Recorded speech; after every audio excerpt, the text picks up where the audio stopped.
What is up, guys? Welcome on back to TK's Garage. And following up on what we talked about yesterday, this is a big video for the weekend.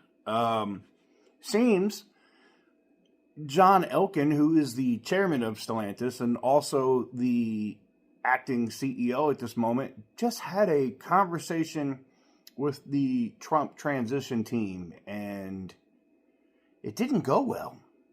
For the longest time, whoa, for the longest Yo, Percocet, Miley Percocet, Miley Percocet, represent, gotta represent.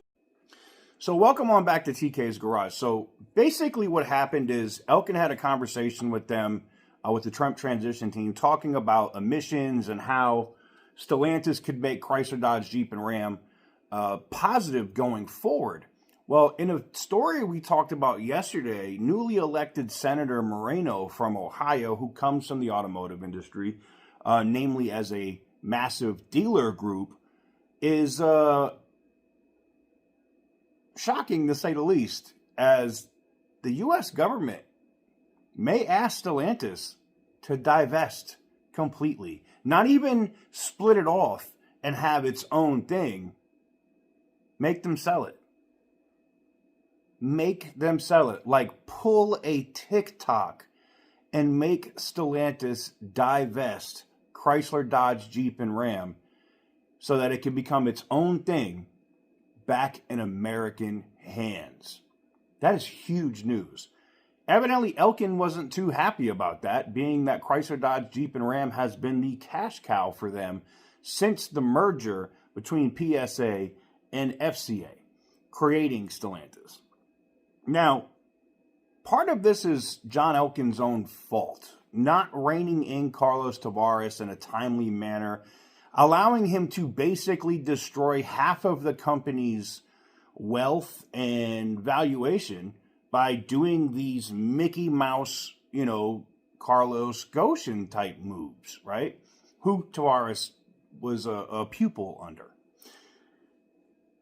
I don't know if Elkann has the ability. I know what they're doing now, and that's the massive cuts of MSRP, pulling back layoffs, which now we know why they're pulling back the layoffs at Toledo. Part of it is they're cutting the price by almost, over 30% on these Gladiators and Jeeps coming up in 2025. So they're going to have to make more of them because they're going to sell, right? No sense of canceling that second shift. And they also want to make the incoming Trump administration happy about not losing those thousands of jobs that have been slated or already been laid off.